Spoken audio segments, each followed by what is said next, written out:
We begin with a Fox News alert. The U.S. military releasing video of its intense airstrike campaign inside Syria. And we just heard from the Pentagon, that briefing wrapping up just a few minutes ago on live Fox News. And also in the past hour or so, the president addressed the nation. What's happened overnight is important for us to know as the first U.S. airstrikes began raining bombs on Islamic extremists in Syria. We hit their base of operations, and not just ISIS, but another terror group, one that many intelligence officials say could be an even bigger direct threat to Americans here at home. This is Outnumbered. I'm Harris Faulkner. Here today, Sandra Smith, Andrea Tenteros, host of The Independence on the Fox Business Channel. We love her, Kennedy. Whoop, whoop. And today's hashtag one lucky guy, making the rest of us lucky, actor, producer, author, and of course, Hercules, Kevin Sorbo. Keep going. And I remind you, you are outnumbered. I am outnumbered. Good to have you. Can you lift the couch with your biceps, I can, you think? but I don't want to impress What about so one people. hand? You think you can do it? All right. Hercules, We're going to do some heavy lifting of news now because a lot is going on. Oh my gosh. Let's get right to it. Okay. Now, after weeks of speculation and anticipation, the U.S. is joined by 5 Arab nations launching overnight the first airstrikes, as I mentioned, against Islamic extremists inside Syria. It could be, we understand, a long mission at this point. We hit targets from sea and air, including missiles and precision-guided bombs from stealth bombers, drones, and warships. We're going after the ISIS terrorist safe havens in eastern Syria. And then there's this. We're targeting another terror group, a rival of ISIS, made up of an elite inner circle of al-Qaeda veterans. The Pentagon says they're plotting imminent attacks on America right here at home. Speaking from the Pentagon just a few minutes ago, Lieutenant General William Mayville, Joint Staff Director of Operations in Syria.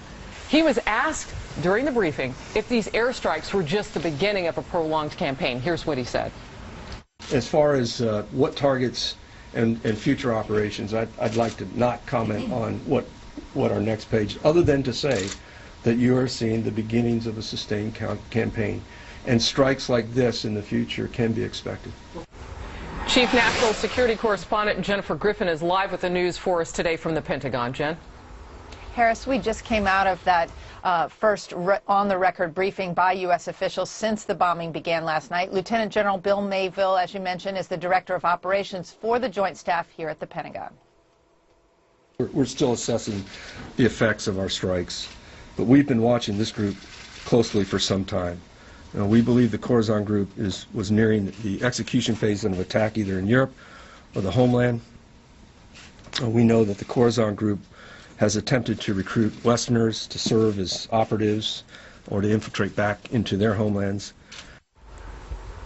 To General Mayville, who just finished speaking at the Pentagon, the vast majority of the airstrikes last night were carried out by U.S. munitions. The first wave of strikes at 8:30 p.m. Eastern last night were unilateral American Tomahawk strikes against the Khorasan group. That's an al-Qaeda-linked group that is a rival to ISIS. In terms of Arab involvement, according to a senior U.S. official and a senior diplomatic source, the United Arab Emirates flew 4 F-16 fighter jets, Saudi Arabia 4 F-16 fighter jets, Jordan 4 F-15 fighter jets, Bahrain 2 F-16s, Qatar flew French Mirage 2000s but did not drop ordnance, did not drop bombs. The Arab coalition members were involved in the third phase of this of the airstrikes. We're told that the Syrian air defenses remained passive. General Mayville reiterated that there were no plans right now to put U.S. ground troops on the ground. He ruled out from the podium here at the Pentagon today any U.S. ground troops. In terms of what we should expect from now, he said that this is not an operation to think of in terms of days and weeks. It's an operation that will go on for years. Harris? You know, Jennifer, I'm just wondering, as you talk about, again, this language about how we're not going to put combat groups, boots on the ground, if you will, my curiosity lies in this.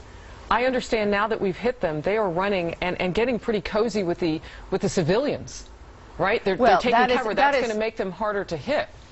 That is absolutely typical. While we've been talking about ISIS in terms of it being an army, in fact, what happens as soon as the first airstrikes were launched, they go back to being a terrorist group, and they will do what every terrorist insurgency does, and they will blend in with the local civilian population. They have moved into the urban areas, and that makes targeting extremely difficult, and it also makes airstrikes limited in terms of their value and in terms of how much more the U.S. will be able to do, or the Arab allies. Without boots on the ground, without being able to track them into those urban areas, separate them out from civilians, they will be hiding behind civilians. Those civilians essentially will serve as human shields, and they will protect those ISIS fighters. That was the question I asked at the briefing just moments ago, Harris. I asked General Mayville what makes this different from whack-a-mole if you're going to simply carry out airstrikes, rule out ground forces, and since the Free Syrian Army that you're supposed to work with, it's going to take a year to train the Free Syrian Army,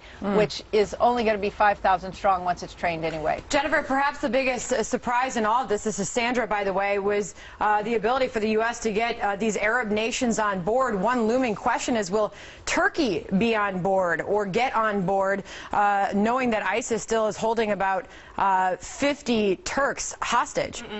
Well, what's interesting, Sandra, is those Turks were released over the weekend.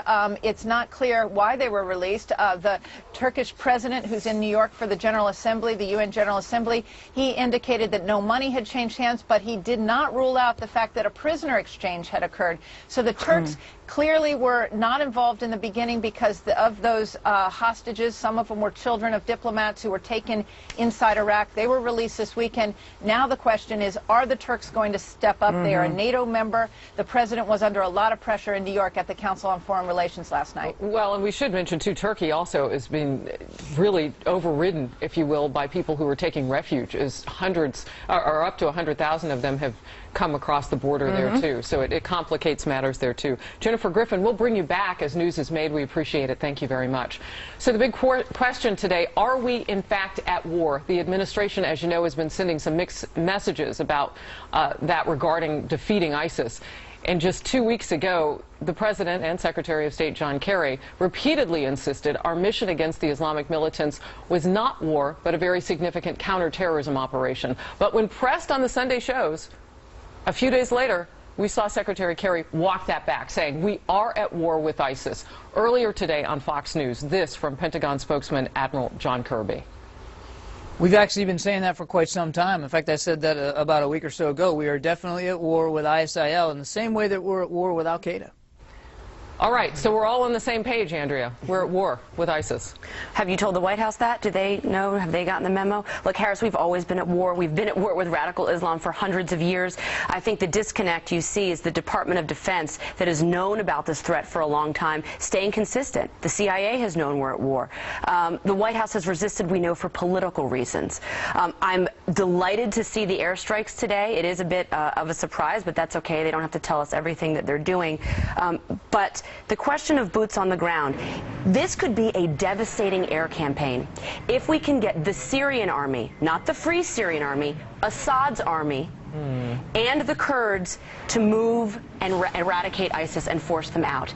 That is the big question. People keep talking about the Free Syrian Army, which is different. Forget them. It's useless. We shouldn't bother arming them. We're not going to get them stood up and ready to go in a year. It's not going to happen. So we really have to start thinking about whether or not we consult with Assad. I keep saying that over and over. He's our enemy. He's brutal. However, we have a shared goal, and that is defeating ISIS. Enemy. And common enemy. Shared goal in defeating ISIS, and Assad is not a threat to the United States. Is the enemy of the enemy is my friend in this instance. I would say this too, just real quickly, along with what Andrea is saying. We saw that ISIS, through their propaganda online, is reaching out and saying, look to those Free Syrian rebels, that army in Syria. Look, America turned its back on you. Really, do you want to fight with these guys? Kevin, I want to get your thoughts. Well, you know, you're right. It's politics as usual. I mean, for so long now, how long has our president said the war is over, the war is over, the war is over? I took all our troops out of Iraq. Everybody knew, even low citizens like myself, knew that these guys are still out there and they're still, you know, coming together to come and get us. There is a common enemy. They talked about all these different branches of it. To me, it's all the same. There's one ultimate goal for these guys, and that's to kill us. They're enemies of each other, though. It's odd because they want Okay, but by the way, I want to correct you because the enemy of my enemy is not my friend. Assad is not our friend. Turkey right now is not our friend. They seem to be not only enhancing ISIS, they're definitely supporting ISIS because they are allowing fighters to go through that Turkey-Syria border into Syria. That's how journalists have gotten into Syria, and that's how Westerners have gotten into Syria. However, whether it's Kurds or Turks, people who want to unite and fight ISIS, Turkey is not allowing them to do that. And they are a NATO partner. Qatar, or however you say it now, Qatar, no, I don't know. Everyone changed the name. But of our allies in the region, Turkey should be our most steadfast. Where's the rest of the world on this, though? Seriously, where's Europe helping? But Turkey has 40 countries. But Turkey, we should not expect Turkey to come to our side. Turkey has an Islamic government. They have links to terror organizations. So does Saudi Arabia. So does Arabia. I know, but we can't sit here and act surprised that we don't get Turkey. And Assad, I would say, is our frenemy. He's not our friend. He's our frenemy, Ken. The Arab nations that are joining us are the Sunni nations that we've been able to bring on board. You'll notice that Qatar actually didn't drop any bombs. They flew some French planes, but they were part of the mission. But yeah, they gave us hot towels and appetizers. Before I get to Sandra, I want to ask you real quickly, because to get your libertarian view on this, because I've kind of heard you talk almost in opposition of what we're doing over there at first. Do you feel better now that we kind of have a plan? Do we have a plan? I don't know that we do have a plan. I don't feel better because I don't think we do have a plan. If you have the State Department, the Pentagon, and the White House that can't agree on the term war, do we have a plan? And I think that's putting warriors in danger. The plan that we're not hearing is what happens when the effectiveness of these airstrikes are diminished. Because as the Pentagon pointed out, General Scales pointed out in the last hour, ISIS is going to learn. They're going to adapt to these airstrikes. They're already doing it. They're going to be very limited in their effectiveness, short term. So the strategy, meantime, is airstrikes. But what then? Well, in Khorasan, that's a great question. What then? It's been operating kind of under the radar anyway, so it's already kind of moving because around. They're jealous of ISIS. And that's why we talk ground troops and really big question mark, would they reconsider after again doubling down from the Pentagon today, saying no ground troops. We'll continue to follow this, and as the news happens, of course, we'll bring it to you. A frightening warning in all of this for Americans. A senior administration official confirming some U.S. citizens who went overseas to fight with ISIS, those savages, have now come back to American soil. How that happened and what will be done about those guys. Plus, the Baltimore Ravens owner insisting nobody from his team will be fired over the handling of the Ray Rice scandal. Where is the accountability? We'll take a look. And right after the show, catch more from the couch on the web. Join us for Outnumbered Overtime by logging on to foxnews.com/outnumbered. Click on the Overtime tab. Woohoo! Tweet us your questions, your comments. Tell us what you want to talk about. We are here for you, and we'll bring you into the conversation. Stay close.